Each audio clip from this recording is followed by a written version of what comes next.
From the Joy News Center.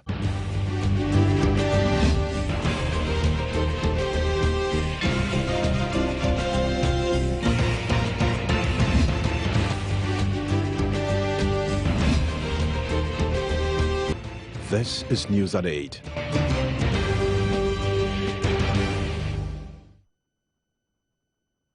This is a primetime news bulletin here on Joy News on Multi TV. The bulletin is available across Europe on ABN television. Coming up in this edition, Ghana Association of Industries says prolonged power crisis is negatively impacting the growth of businesses.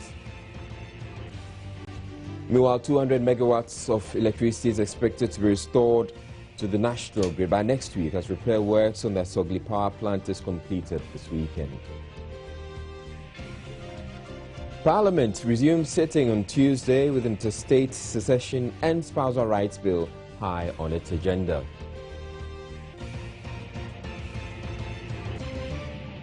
Family of paralyzed 17-year-old JHS student hoping for a miracle to enable their son undergo urgent surgery so he can walk again.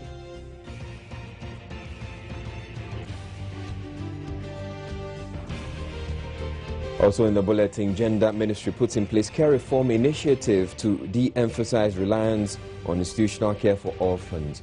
All these, plus business, sports and international news, all coming up in the bulletin.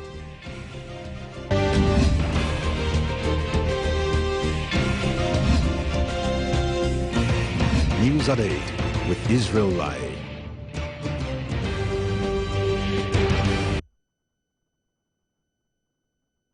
The very first story, Member of Parliament for Ifija Kwabre South and a member of the Energy Committee in Parliament has cautioned the general public not to rely on the Minister of Power's promises.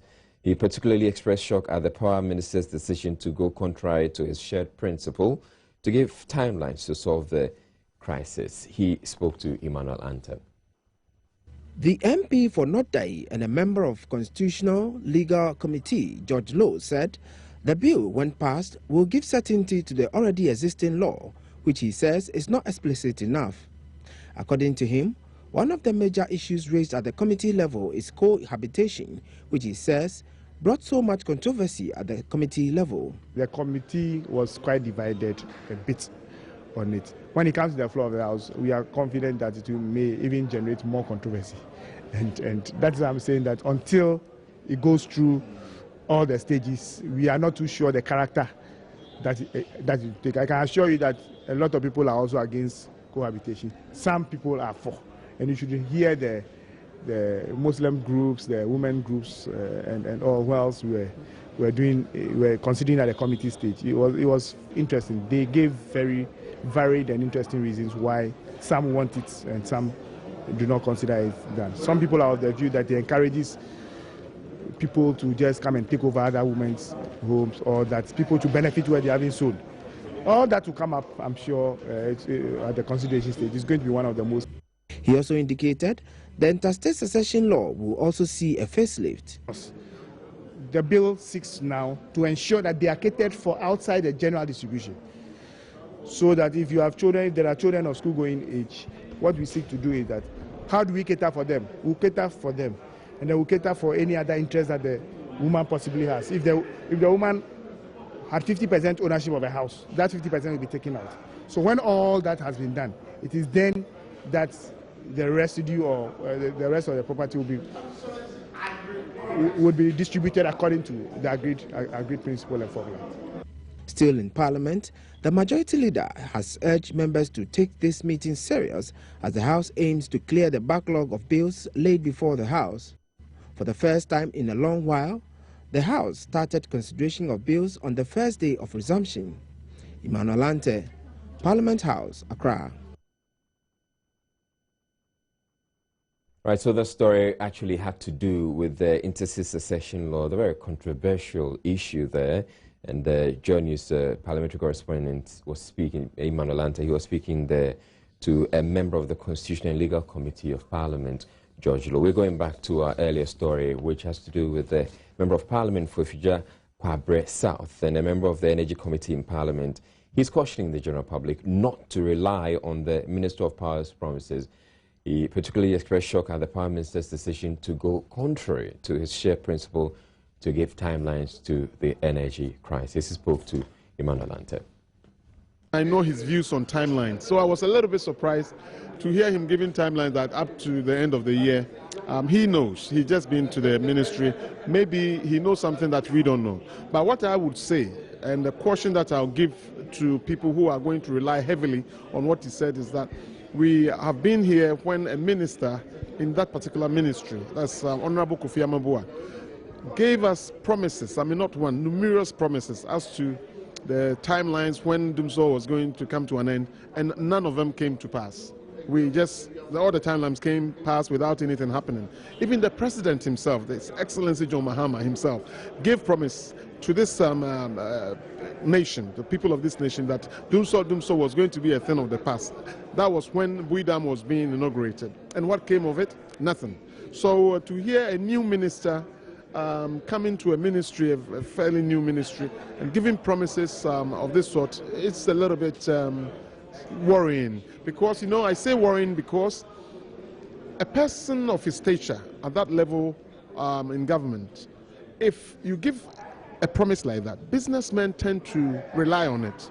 And based on that, they make projections, acquisition of machinery and materials in anticipation of what the minister has said.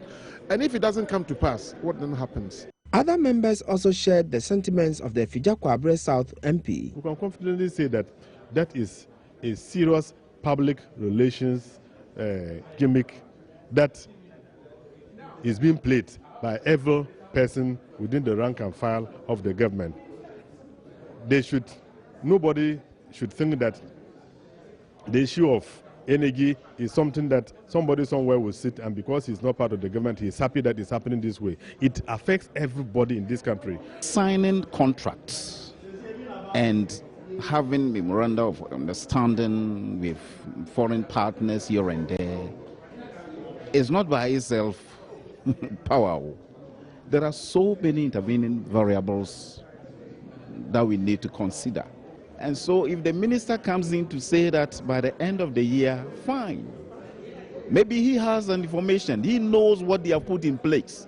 But we are saying that for now, whatever promises or whatever measures that they will take, at the end of the day, what we are saying is that there should be power now. Once we are able to conjure power for us to use when there is a football match, when there is a celebration, power will be on.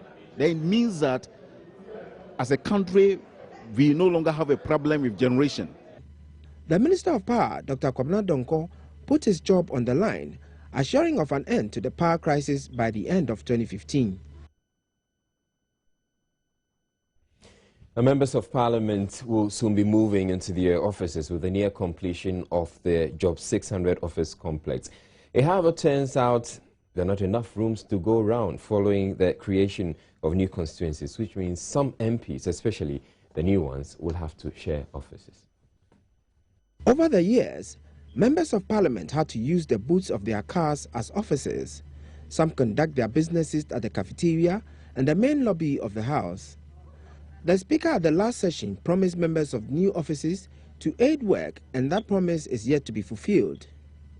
The Majority Chief Whip has indicated some members will have to share offices when the Job 600 facility is finally ready. Originally, they said they were going to consider the ministers who are MPs not to be part of what we have here.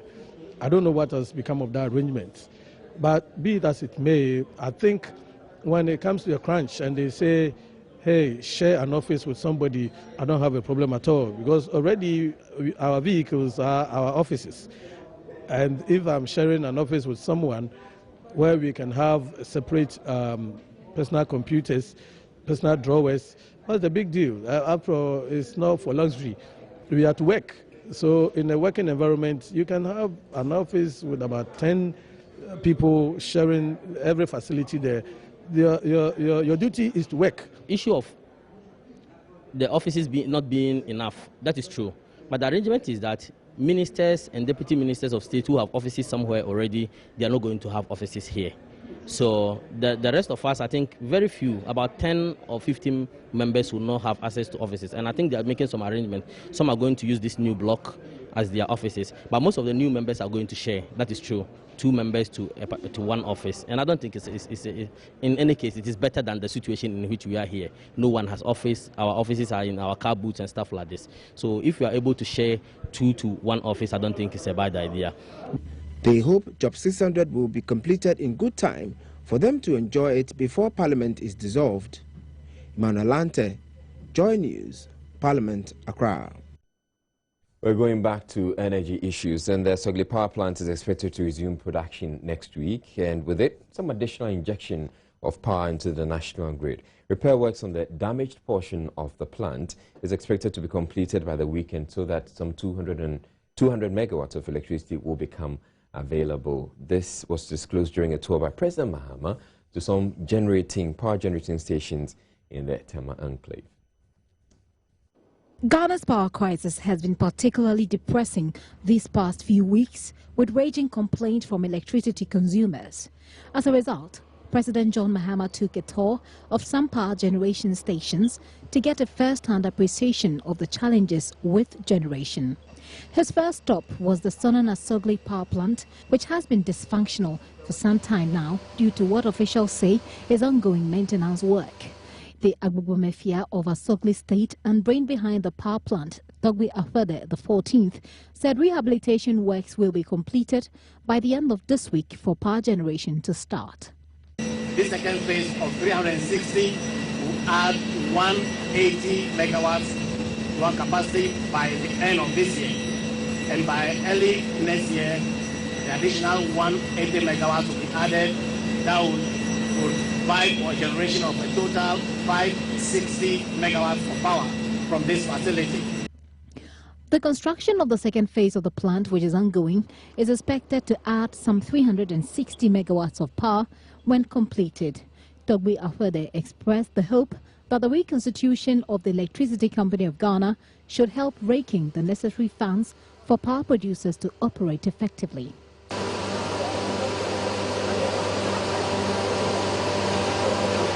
The entourage later inspected the Tema Senate thermal plant.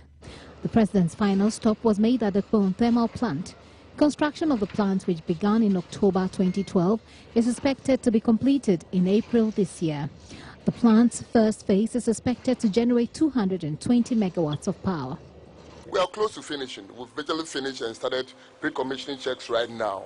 And bearing any unforeseen challenges, we expect that by April we should start commissioning on gas, and then we should be able to deliver 220 megawatts into the plant, into the grid.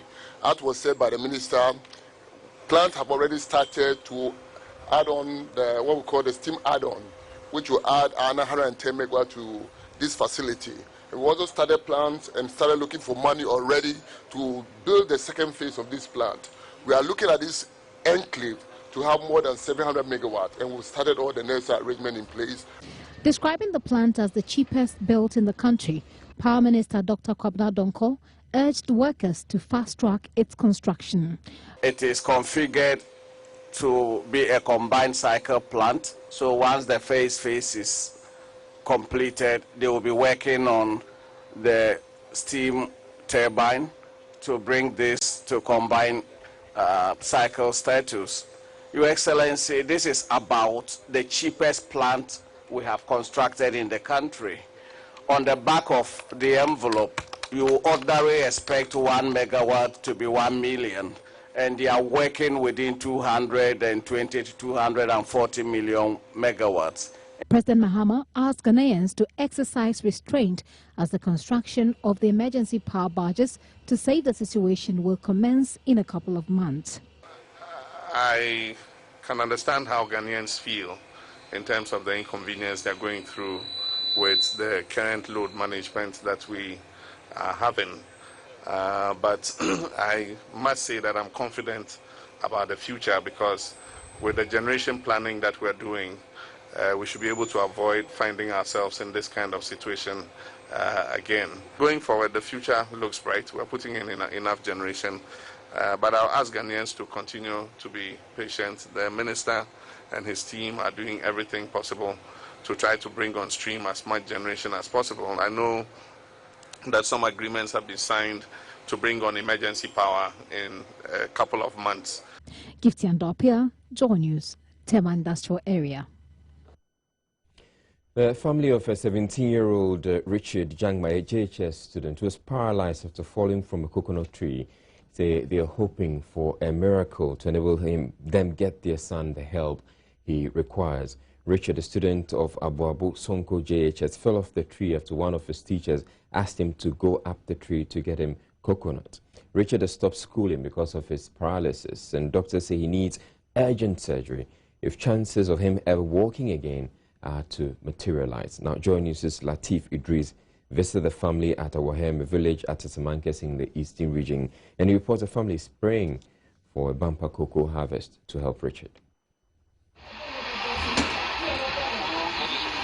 Perpetual paralysis. That is the fear of Richard and his parents. Cash-strapped, Richard has been forcefully discharged from the Kolebu Teaching Hospital, bedridden. Recounting his ordeal to the news team, Richard says he only climbed the tree after his teacher threatened to punish him if he fails to pluck the coconut for him to quench his thirst.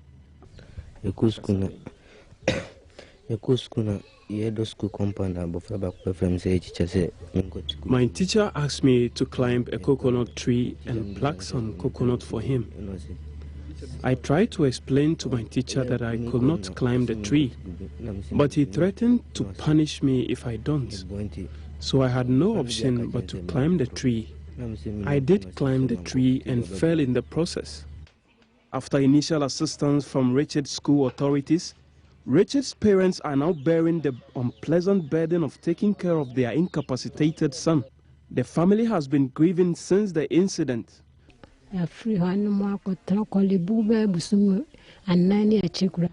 have encountered many problems. We were hospitalized at Kolebu for about 5 months. He was not born this way, so I get dismayed whenever I see him. It saddens him when he sees his colleagues play. We want people to come to our aid.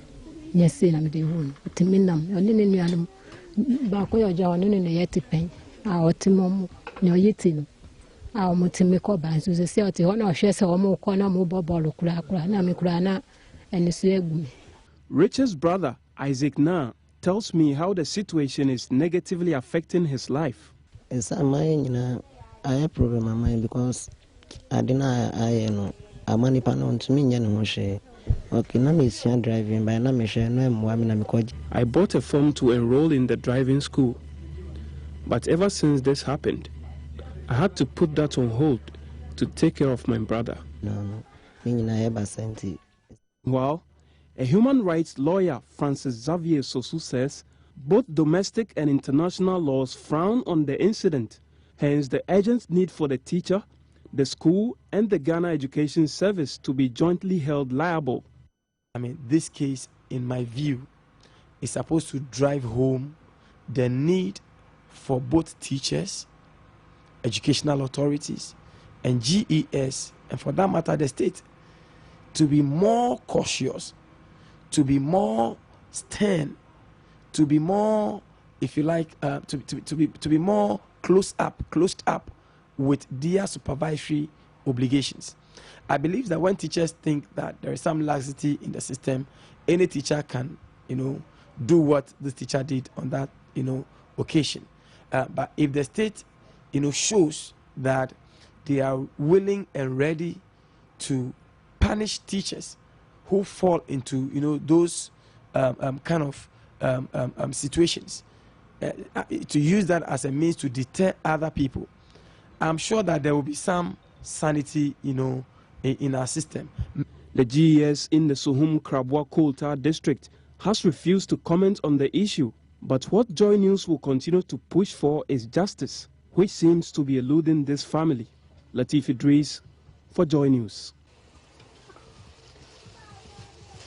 Well, we do hope that Richard gets some help. We're taking a break. We'll be back with more stories. Don't go away.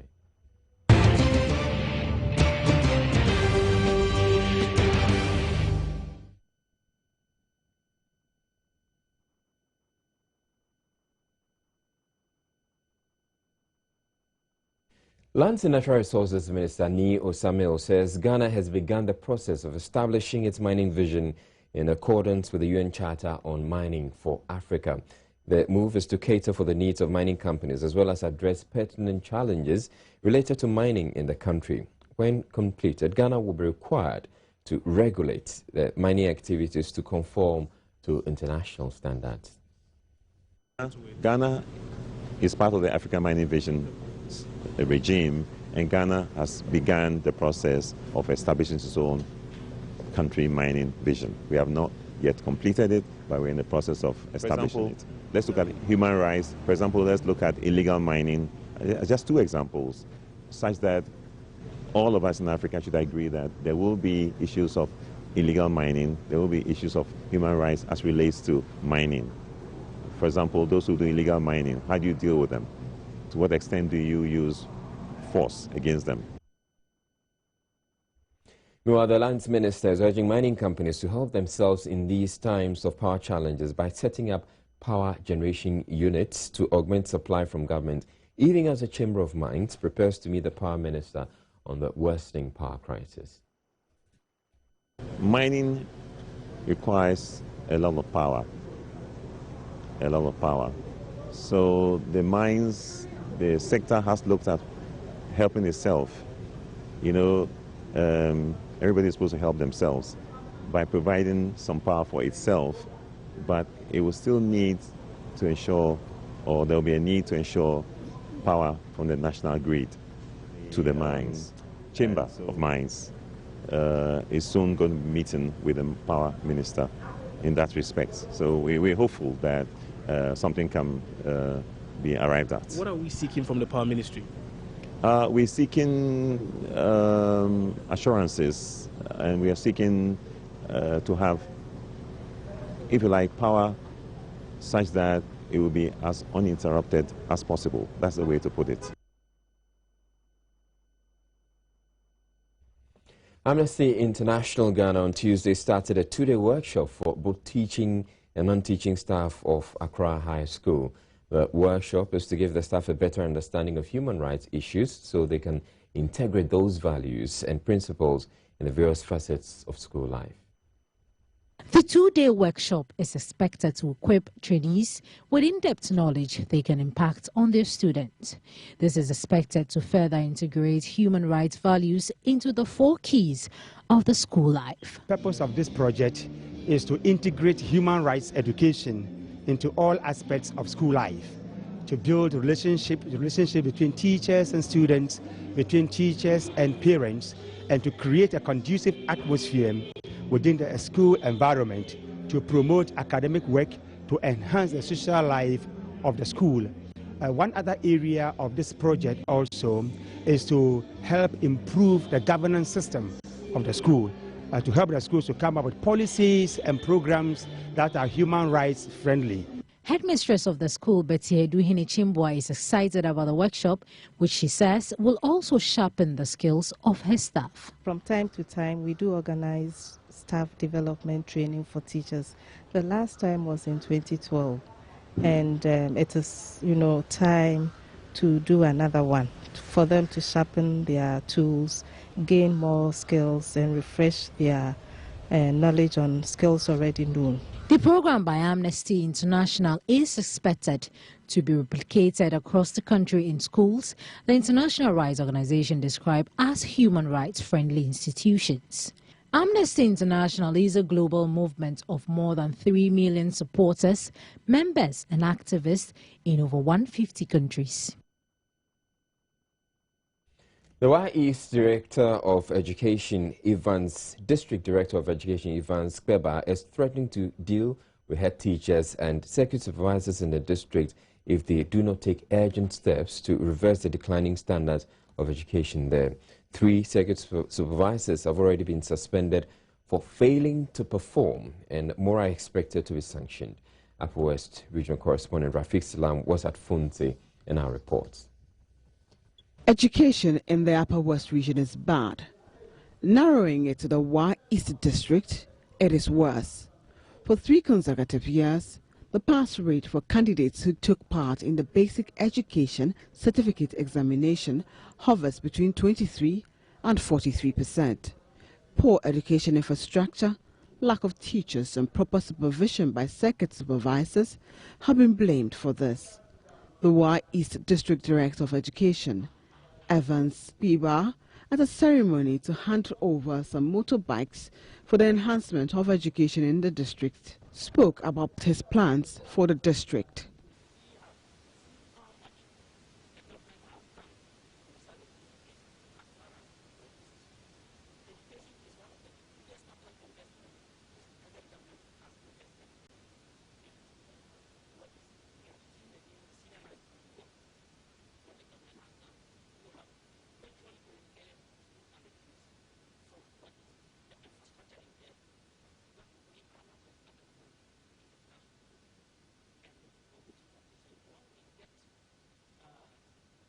And we do apologize for the loss of audio on that particular tape. We're going on to other stories. And the Ministry of Gender, Children and Social Protection has set up a care reform initiative to monitor the various orphanages and homes, children's homes in the country.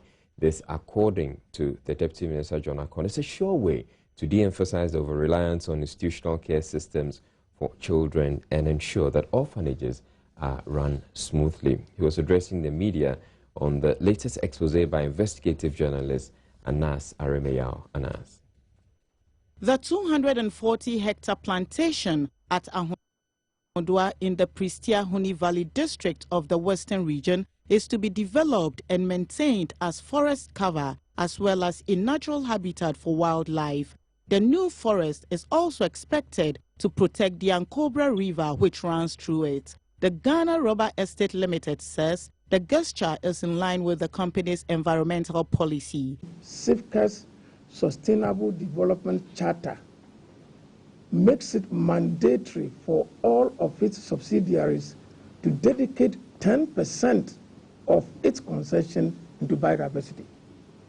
So what we are doing in Ghana now is an obedience to the CIFCA Charter, to which we are committed to actually implement. For those of us who are in the forestry industry, we can imagine how many rubber trees could have been accommodated by 240 hectares, so it is a bold effort. Chief Executive of the Forestry Commission, Samuel Afaredate, stressed the importance of forest in sustaining human life. The relation between the forest cover and cocoa production. If a percentage of forest cover is lost, it affects our cocoa yield. And if it affects our cocoa yield, it obviously affects the revenue that Ghana expects to receive from cocoa. And that is why it is very important that we protect the forest. It's also about ailments like bronchitis, asthma, and so on and so forth, that depend on the ability of our forest to absorb the carbon dioxide, the carbon in the environment. It's also about the watershed management, where forests protect the water bodies that we have in this country. He, however, says the Commission would need a lot of support in its effort to protect and reclaim lands. It's the forest reserve that we want to go in and cut illegal timber or harvest illegal bushmeat. And in the process, we end up burning this large tract of forest because we use fire and so on and so forth. The Commission alone cannot do it. One forest reserve can be, the size of one forest reserve, for instance, can be like from here to Winneba. And if you have only 2 people protecting this forest reserve, how can they do it? So the landowners, the communities living around the estate, the media, the police, the judiciary, all of us must come together to be able to protect this very valuable asset. The Memorandum of Understanding between the Forestry Commission and the Ghana Rubber Estate Limited covers 10% of the company's plantations. Right, so there was another story that I read that apparently is lost in the system. But this story actually had to do with the Ghana Rubber Estates giving up its plantations to be reclaimed as forest reserves. Next up, we'll bring you sports news. Stay tuned.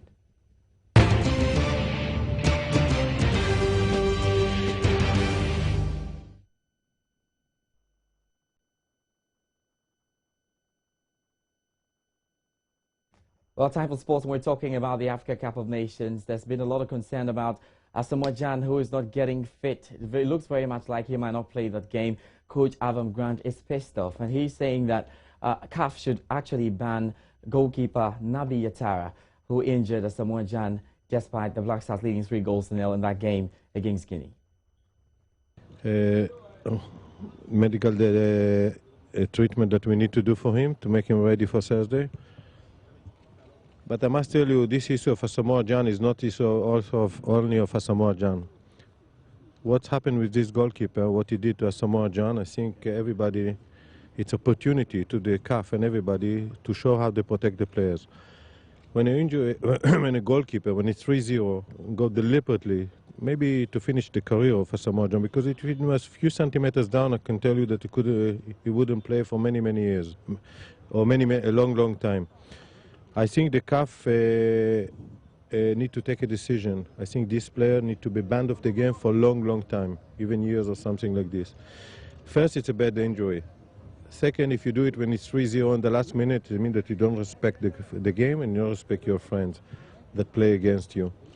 And I'm waiting to see what will be the punishment of this goalkeeper. For me, I don't want to see him in the football pitch again. The extent of Samoa Jan's injury is still unknown. He's currently in Mongomo to have another scan to be very sure of it. So we cannot really tell if he's going to be playing that game or not, but it's very likely he might not be in the fray for that. We're still talking about the African Cup of Nations, and there have been some concerns that the host nation, Equatorial Guinea, are being favoured by CAF after a dubious penalty was awarded them against Tunisia. Quite interesting is the Black Stars who come up against Equatorial Guinea in that all-important semi-final clash on Thursday. The big question is, what sort of officiating are you expecting? That's the question Joy Sports put out there to fans on the street.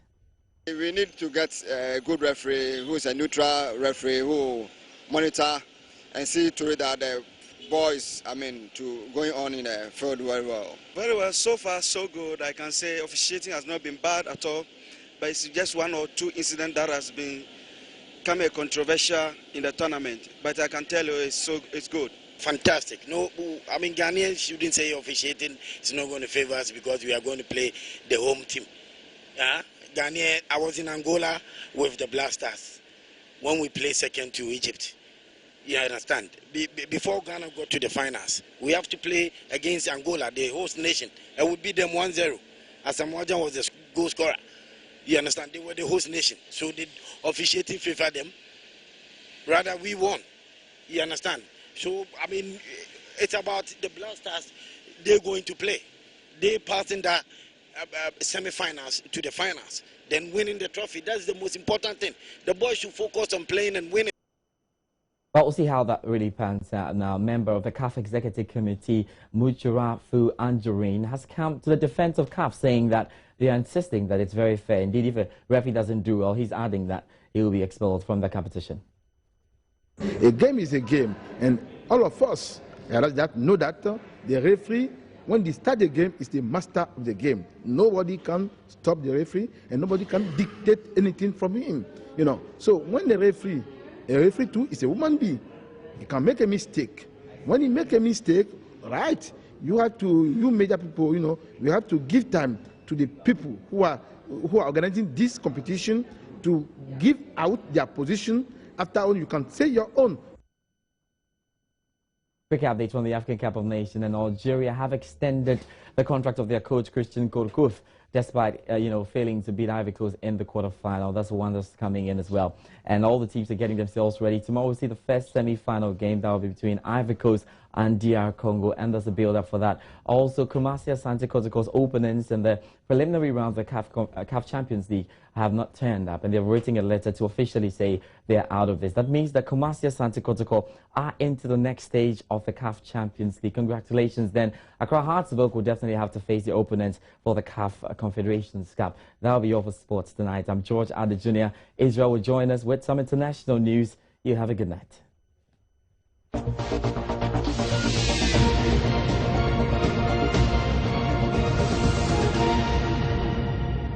The Association of Ghana Industries has blamed government for the negative growth recorded by manufacturing companies in the country in the last quarter of 2014. This they attribute to government's inability to effectively manage the country's power crisis. Joy News' Kwabena Chenchene Boateng reports the worsening power situation has led to several job cuts. The ongoing power crisis has been described by many as the worst in the past decade. In most parts of the country, one can only enjoy 12 hours of power after enduring between 24 and 48 hours of darkness. The situation has made it almost impossible for small-scale businesses and some artisans to even operate. Amwata is a 30-year-old welder who has been in the welding business for the past 8 years. From an initial workforce of 15, he's had to trim down the number to 5, and that even includes himself. This is to enable him make enough money to pay for the cost of renting generators anytime his power goes off.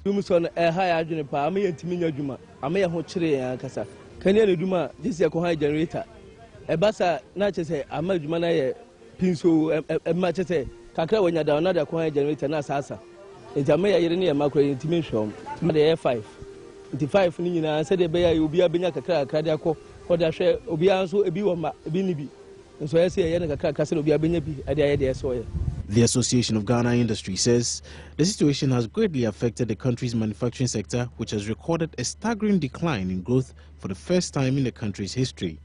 Manufacturing grew by negative -8%. So what we are saying is that manufacturing's contribution to the GDP was -8%. AGI recognizes that the challenges facing industry regarding power are deeply rooted in inadequate generation, coupled with inefficient practices of institutions responsible for providing electricity in the country, among others. President of the association, James Asare J, says the growth of industry is likely to be stifled if the situation does not improve anytime soon. AGI expects that the new ministry will focus on addressing the critical challenges facing the power sector, especially consistent supply of electricity to industry. The manufacturing sector continues to shrink, and Ghana risks losing its industrial base if government policies do not quickly address these challenges to revive the industrial sector. Power Minister Dr. Kwabena Donkor at a press conference on Monday promised the power crisis will be dealt with by close of year. But even before that, industries will have to brace themselves for some more power cuts as authorities hint of a further shedding of some 130 megawatts of power from industry. The managing director of SIC Insurance Company Limited, Doris Awo-Nkani, has been sacked. The dismissal of Doris Awo-Nkani, who was on interdiction, follows reports of corporate and financial mismanagement at the company. Awo-Nkani's term in office was characterized by two major scandals and embezzlement, which have greatly dented the image and financial status of SIC, a publicly traded company on the Ghana Stock Exchange. First was an allegation of misappropriation of funds that got the Deputy Managing Director in charge of Finance and Administration, Musa Abdullah, interdicted. And the second was an issue relating to a credit guarantee bond transaction that has cost the company financial loss running into millions of cedis. A statement issued by the company said Kwei Mensa Ashidam, Deputy Managing Director Technical, has been asked to act as Managing Director. The dismissal of Awo-Nkani, the first woman MD of SIC, has paved the way for the company to initiate a suit against the embattled Managing Director, which, when successful, could deny the ex-MD any entitlement. The board of SIC is understood to be considering taking legal action and pressing fraud charges against the former MD for ignoring directives, imploring her not to issue insurance guarantees for loans.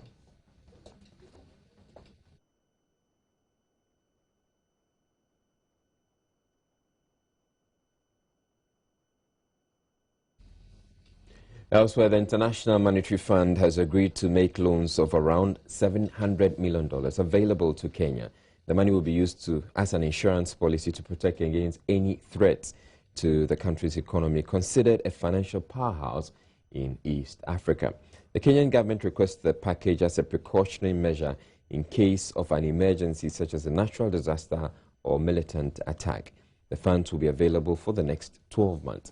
The Ministry of Finance has told the IMF it doesn't intend to use the funds. Instead, it will act as security against economic shocks.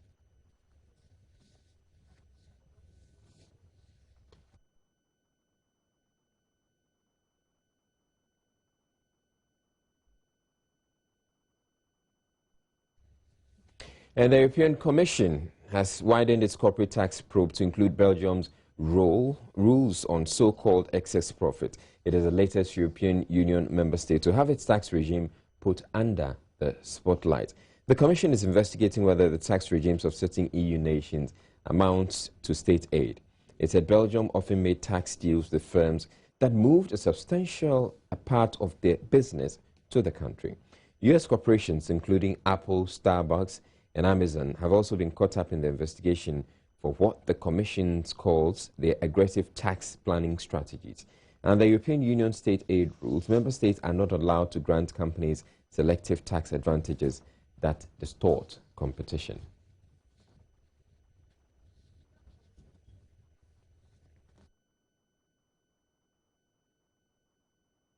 And that'll be all for business.